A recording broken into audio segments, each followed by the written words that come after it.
मैं हूं doctor Khan, professor of physics, career counsellor, guide, life coach, master trainer, academic and administration. आज हम communication के ही एक और अहम पहलू पे बात करने वाले हैं, how to overcome communication barriers. मैं पहले आपको बड़ा ममनून हूँ कि आपने मेरी पहली वीडियो को बड़ी बिजी राय दी है और उम्मीद करता हूँ कि इसको भी आप बिजी राय देंगे, लाइक भी करेंगे, सब्सक्राइब भी करेंगे, कमेंट्स भी करेंगे। मुझे जो है आपके कमेंट्स का इंतज़ार रहेगा। पैटर्न मेरा वही होगा, पहले मैं मुकम्मल सारी वजाहत कर दूँगा, फिर जहाँ कहीं ज़रूरत पड़ेगी कुछ स्लाइड को रोक के मैं डिस्कस करूँगा या आपका कमेंट्स जब आएँगे उसको मैं रिस्पॉन्ड करूँगा। बढ़ते हैं हम अपने असल जो है वो मौजू की तरफ कि ये बैरियर जो है इनको हम कैसे ओवरकम कर सकते हैं या इनको हम कैसे रिड्यूस कर सकते हैं। क्योंकि आमतौर पे आपने देखा है कि ये कम्युनिकेशन स्किल एक ऐसा स्किल है जो लाइफ लाइन या लाइफ बोट होती है किसी भी ऑर्गेनाइजेशन की। ये ऑर्गेनाइजेशन को मेक भी कर सकता है, ब्रेक भी कर सकता है, यानी उसकी शोहरत में भी इजाफा कर सकता है, उसकी बर्बादी भी कर सकता है। तो उसमें कम्युनिकेशन में जो सबसे बड़ा मसला बनता है वो है ये बैरियर्स, और बैरियर को ओवरकम करना बहुत ज़रूरी है। मैं ज़रा इसमें जो बातें करूँगा लोगों से हट के बातें करूँगा, और जैसे ही आपके कमेंट्स आएंगे उसको देखूँगा। उसमें 4 बड़ी अहम चीज़ें हमें करनी पड़ती हैं जब हम कैरियर जो है उसको जो बैरियर हैं कम्युनिकेशन के उनको हम ओवरकम करते हैं। तो इससे पहले कि मैं उन 4 चीज़ों की तरफ बढ़ूँ, एक बड़ी खूबसूरत कोटेशन है कि इसका सोर्स तो अननोन है लेकिन उसमें बात बड़ी कम उसने पते की है। वो कहता है, before I can walk in another person shoes, इससे पहले कि मैं किसी और के जूते पहनूँ, I must remove my own, मुझे अपने जूते उतारने पड़ेंगे। इसमें बड़े राज की बात है। और अब मैं वो 4 चीज़ें जिसका करने लगा हूँ। कम्युनिकेशन में सबसे जो अहम चीज़ है वो है मैसेज। अगर आप मैसेज प्रॉपर नहीं बिल्ड कर पाए तो आगे पीछे का आगे तो फिर कम्युनिकेशन का सवाल ही पैदा नहीं होता। तो मैसेज बिल्डअप करने के लिए आजकल आपको पता है ज़्यादा मसला है इमोशनल इंटेलिजेंस का। इमोशनल इंटेलिजेंस में ये आपके सामने एक स्लाइड आ रही है, उसमें जो सबसे अहम रोल प्ले करता है वो आपका दिमाग है। और दिमाग को समझने के लिए NLP स्पेशल ब्रांच है, न्यूरो लिंग्विस्टिक प्रोग्राम, उसको समझना ज़रूरी है। लेकिन यहाँ सादा लफ्ज़ों में बयान करूँगा। आपके दिमाग के 2 हिस्से होते हैं जो आपके स्लाइड में नज़र आ रहे हैं। एक होता है लेफ़्ट ब्रेन, एक होता है राइट ब्रेन। लेफ़्ट ब्रेन जो है उसको याद रखने का तरीका है, जो कि इसमें एल आ रहा है, तो इसको हम कहते हैं लॉजिकल या साइंटिफिक माइंड। इसका काम ही होता है कि ये किसी चीज़ को प्रूव करता है और उसको रीश्योर करता है कि ये चीज़ सही है या गलत है। तो इसको हम इस तरीके से भी कह सकते हैं कि ये दिमाग का हिस्सा जो है ये फैक्ट्स एंड फिगर जो है उस पर डिपेंड करता है, या इसको हम कह देते हैं, मसलन पहले जब मैंने बात की थी कि कम्युनिकेशन जो होती है वो वर्बल भी होती है, नॉन वर्बल भी होती है। तो ये वर्बल कम्युनिकेशन को डील करता है। उसके बाद वो जो राइट पोर्शन है उसमें आर जो है उसमें आ रहा है, उससे याद रखा जा सकता है। क्रिएटिव या क्रिटिकल जो है थिंकिंग जो है ये इस पोर्शन का काम होता है, इसलिए हम इसको बॉडी लैंग्वेज बेस्ड माइंड या आर्टिस्टिक माइंड भी कहते हैं। इसका मकसद ये होता है आमतौर पे किसी प्रॉब्लम को सॉल्व करना हो और प्रूव करना हो, या ड्रैग अलोंग का मतलब है उस तरफ खींच के लेके जाना हो जहाँ हम इसको खींच के लेके जा सकते हैं। और ये हिस्सा जो है ये मोस्टली नॉन वर्बल कम्युनिकेशन जो है उसको डील करता है। ये बातें मैंने क्यों की हैं? इमोशनल इंटेलिजेंस समझने के लिए सबसे पहले तो आपको अपने दिमाग को समझना होगा कि मेरा लेफ़्ट ब्रेन जो है और राइट ब्रेन जो है ये फंक्शन कर रहा है। उसके बाद आपने ऑडियंस के ब्रेन को समझना होगा, लेफ़्ट राइट को, और अगर आपका रिसीवर है उसके लेफ़्ट राइट को समझना होगा। क्योंकि जब तक ट्यूनिंग नहीं होगी प्रॉपर उस वक्त तक मैसेज आगे प्रॉपर कन्वे नहीं होगा।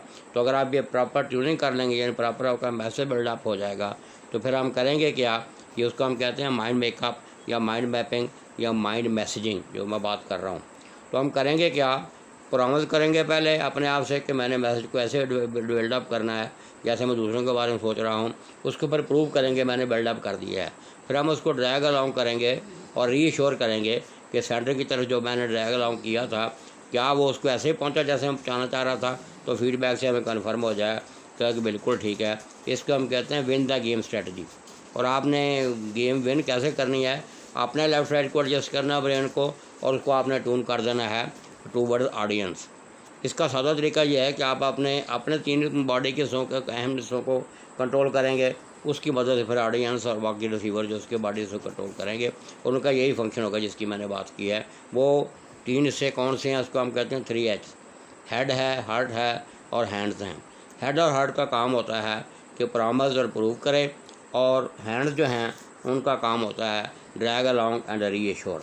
तो ये अगर आप काम करेंगे तो मैक्सिमम जो आपके बैरियर जो हैं वो रेक्टिफाई हो जाएंगे, ओवरकम हो जाएंगे, और आपकी क्वालिटी ऑफ कम्युनिकेशन जो वो बढ़ जाएगी। ये है दिमाग में आपके सामने जो स्लाइडें आ रही हैं, ये वो दिमाग है जिसकी मैंने बात किया, और ये 4 पोर्शन जैसे हम करते हैं, और ये है आपके वो 3 से जिसको हमने कंट्रोल करना है। साथ साथ जो स्लाइडें आ रही हैं इस फेज़ को मैं देख रहा हूँ। दूसरी अहम चीज़ जो हमने देखनी है, ये मैसेज आपका कंस्ट्रक्ट हो गया है, उसके बाद ये एक्टिव लिसनिंग जो है इसकी यहाँ ज़रूरत नहीं है, फॉर्मल इनफॉर्मल कम्युनिकेशन की ज़रूरत नहीं है। ये स्लाइड बड़ी अहम है कि डाटा जब फ़्लो होता है तो वो उसकी डायरेक्शनल जो है डाटा फ़्लो होता है, यानी हर डायरेक्शन में जा रहा होता है। वर्टिकल फ़्लो भी हो रहा होता है, हॉरिजॉन्टल फ़्लो भी हो रहा होता है। वर्टिकल फ़्लो हम मोस्टली उस वक्त करते हैं जब हमने अथॉरिटी से कम्युनिकेशन करनी हो, और हॉरिजॉन्टल फ़्लो हम उस वक्त करते हैं जब हमने ऑर्गेनाइजेशन टू ऑर्गेनाइजेशन जो है कोलैबोरेशन कोऑर्डिनेशन डेवलप करनी हो। और रेडियल, क्रॉस वाइज या उसको डायगोनल भी कहते हैं, इसको ऑल पर्पज़ के लिए इस्तेमाल करते हैं। तो डाटा चूँकि जो है यह डायरेक्शन, इसका फ़्लो डायरेक्शन फ़्लो है हर डायरेक्शन में, तो इसके हिसाब से नेटवर्क भी कंप्यूटर में हमने बनाए हुए हैं मुख्तलिफ़ किस्म के, जिनमें ज़्यादा अहम नेटवर्क जो हैं वो क्लस्टर नेटवर्क है, सर्कल नेटवर्क है, चेन नेटवर्क है, व्हील नेटवर्क है, और ऑल चैनल नेटवर्किंग है। तो इन डायरेक्शन के हवाले से आपने बेस्ट फ्रॉम द बेस्ट जो है चैनल की सिलेक्शन करनी होती है। तो इस तरीके से अगर डायरेक्शन के हवाले से आपने चैनल को मैच कर लिया तो इस तरीके से भी आपके मैसेज जो है वो सेंडर से रिसीवर तक आइडली पहुंच जाएगा, और बैरियर जो हैं वो मिनिमाइज़ हो जाएंगे। उसके बाद एक चीज़ जो है, इसे 2 स्ट्रेटजी का मैंने भी जिक्र किया है। किसी चौथी की तरफ बढ़ने से पहले एक मैं और चीज़ आपसे शेयर करना चाह रहा हूँ कि कम्युनिकेट आपने अपने हवाले से नहीं करना। एक बड़ी खूबसूरत क्वेश्चन और आ रही है कि communicate with others the way they want to be communicated with.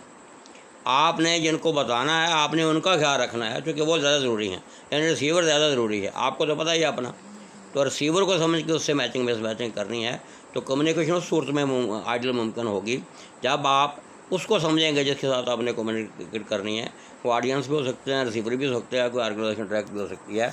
इसको हम प्रेजेंटेशन में कहते हैं इफ़म और विफम टेक्निक। कि जब आप प्रेजेंट करें तो लोग समझे पता नहीं हमारे लिए क्या लेके आया, लेकिन आप प्रेजेंट जब आप कर चुके हैं, यानी आपका मैसेज जब मुकम्मल हो जाए तो रिसीवर यही समझे कि ये मैसेज वही ऐसे किया गया है जैसे मैं इसको समझ रहा था। अब हम तीसरी स्ट्रेटजी की बात करते हैं, वो है प्रॉपर यूज़ ऑफ IT। क्योंकि टेक्नोलॉजी के बगैर आप कुछ भी नहीं है, तो इन्फॉर्मेशन टेक्नोलॉजी हर जगह आ गई है। तो इसमें एक नेटवर्क है बड़ा अहम, जो फ़िल्टर के तौर पे काम करता है। जो बातें पिछली जो मैंने 2 की हैं उसमें वो आसानी पैदा करता है। इसको हम कहते हैं ग्रेप वाइन। ये ग्रेप वाइन नेटवर्क जो है चैनल सिलेक्शन में हमारी मदद करता है डायरेक्शनल फ्लो के हवाले से। तो आपने करना क्या है, यहाँ आपने एक तो ये करना है, चैनल की प्रॉपर सिलेक्शन हो गई है। उसके बाद इंफॉर्मेशन टेक्नोलॉजी को यूज़ करके मैसेजेस के बहुत सारे मीडियाज़ हैं, जिनमें 10 का मैं जिक्र करूँगा, बल्कि मैंने वो बैरियर वाली जो स्लाइड उस पर किया हुआ है, उनमें से सारे चैनल आपने खोल देने और उसको कैटेगराइज कर देना है कि कौन सा मैसेज किस चैनल के ज़रिए आसानी से जा सकता है, ताकि डाटा जो रीडिस्ट्रीब्यूट हो जाए। इसको हम कहते हैं शेयरिंग ऑफ पावर। तो वो मोस्टली जो है वो आपको पता है वो कौन कौन से हैं। फेसबुक है, लिंक्डइन है, ईमेल है, लेटर शेयरिंग है, चैटिंग है, वीडियो चैटिंग है, उसके अलावा व्हाट्सअप ग्रुप है, एक्सेट्रा। तो सारे चैनल आपने अपने अहमियत के हवाले से खोल देने हैं। इसका फ़ायदा ये होगा कि डाटा आपका जो है वो चैनलाइज हो जाएगा और डाटे के टुकड़े हो जाएंगे, तो इसमें भी जो है डाटा मिंगलिंग या ओवर मिंगलिंग जो है उसका जो है चांस कम हो जाएगा। तो ये वो डायरेक्शन जिसकी मैंने बात की, ये स्लाइडें आपके सामने आ रही हैं। इसमें ये सिलेक्शन था, कैसे आपने सेलेक्ट करना है, और ये चूज़ आपने कैसे करना है उसकी मैंने बात कर दी है। ये वो कोटेशन है कि आपने जब कम्युनिकेट करना है तो उन लोगों को करें जैसे वो चाह रहे हैं। ये ग्रेप वाइन वेबसाइट है, यह नेटवर्क है जिसकी मैंने बात की है। और ये जब भी मैंने बातें की हैं कि आपने टेक्नोलॉजी इस्तेमाल करनी है कि कौन कौन से रिसोर्सेज हैं, उसकी मैंने बात की है। ये बातें मैंने कर दी हैं अभी। तो इन्फॉर्मेशन टेक्नोलॉजी को प्रॉपर इस्तेमाल करना है, इसका मिस यूज़ करने का नुकसान भी है फ़ायदे की बजाय। तो एक चीज़ जो इसमें है, ये आप कैसे प्रॉपर यूज़ कर सकते हैं, उसमें प्रॉपर यूज़ करने का तरीका होता है कि आप इंट्रानेट और एक्स्ट्रानेट की जो है सोर्स उसका इस्तेमाल करें। इंट्रानेट और एक्स्ट्रानेट को समझने की ज़रूरत ये है कि आप इसमें वाईफाई जो है उसकी कैपेबिलिटी को इस्तेमाल करते हैं, यानी वो इंटरनेट वाला मसला नहीं होता। तो उसमें आप इंटरनेट का मतलब होता है अपनी ऑर्गेनाइजेशन के अंदर ही आप अगर आपने इस्तेमाल करना है वाईफाई की कैपेबिलिटी का इस्तेमाल करके, ताकि डाटा बाहर ना जाए, विद इन द ऑर्गेनाइजेशन जो है शेयर हो। एक्स्ट्रानेट का मतलब होता है कि वो डाटा अंदर जहाँ जहाँ ज़रूरत है वहाँ भी जाए, और उसको डाटा को बाहर निकालना है, किसी और ऑर्गेनाइजेशन के साथ शेयर करना है या किसी और अथॉरिटी के साथ करना है तो वाईफाई के ज़रिए उसको भी किया जा सके। बाकी लोगों ने बड़ी सादा सादा बातें लिखी हैं, जो कुछ आपके सामने स्लाइडें आ रही हैं, मैं इनको इतना यकीन नहीं करता, क्योंकि ये कम्युनिकेशन स्किल बहुत अहम स्किल है, इसलिए इसकी मैंने बात की थी। ये इसमें एक दो चीज़ें हैं बड़ी इंपॉर्टेंट हैं कि ये बेसिकली जो आपका बैरियर्स होते हैं, ये गैप होता है सेंडर रिसीवर के दरमियान, तो आपने इसको ब्रिज करना होता है। ब्रिज करने के लिए वो फीडबैक का सहारा हम लेते हैं, या फीड फॉरवर्ड का सहारा लेते हैं, या फॉलोअप का सहारा लेते हैं। तो उसके अलावा ये चीज़ें जो मैंने की हैं ये उसको इन्हांस करती हैं, रोड ब्लॉक जो है उनको ब्लॉक नहीं होने देती। चौथी चीज़ जो यहाँ लिटरेचर में नहीं मिलती वो है कि आपने ट्रस्ट बिल्डअप करना है हर हवाले से, और ट्रस्ट बिल्डअप जो है उसकी बड़ी खूबसूरत एक है इक्वेशन, वो है T=CRI क्राई ओवर SI। तो यहाँ T से बनता है ट्रस्ट बिल्डअप, C से बनता है क्रेडिबिलिटी, R से बनता है रिलायबिलिटी, और I से बनता है इंटीमेसी, और ये डिवाइडेड बाई है सेल्फ इंटरेस्ट। तो अगर आपने ये ऊपर वाले तीनों स्टेप कर लिए तो आपका ट्रस्ट भी बिल्डअप हो जाएगा, और ये 10 जो मैंने जिक्र किए हैं दूसरे वीडियो में, बैरियर ऑफ कम्युनिकेशन जो है वो भी इंशाल्लाह मैक्सिमम जो है रिड्यूस हो जाएंगे, और आपका डाटा जो है प्रॉपर ट्रांसफ़र हो जाएगा। आपकी कम्युनिकेशन जो है बेसिक प्रिंसिपल के तहत होगी और 7 C's को फॉलो करेगी। इस उम्मीद के साथ कि मुझे आपका जो है पहले मशवरे राय जो है, और इस उम्मीद के साथ कि आप इसको लाइक भी करेंगे, सब्सक्राइब भी करेंगे और कमेंट्स भी करेंगे। मुझे आपके कमेंट्स का इंतज़ार रहेगा। उस वक्त तक अल्लाह आपका हामी नासर हो। Thank you very much. Best.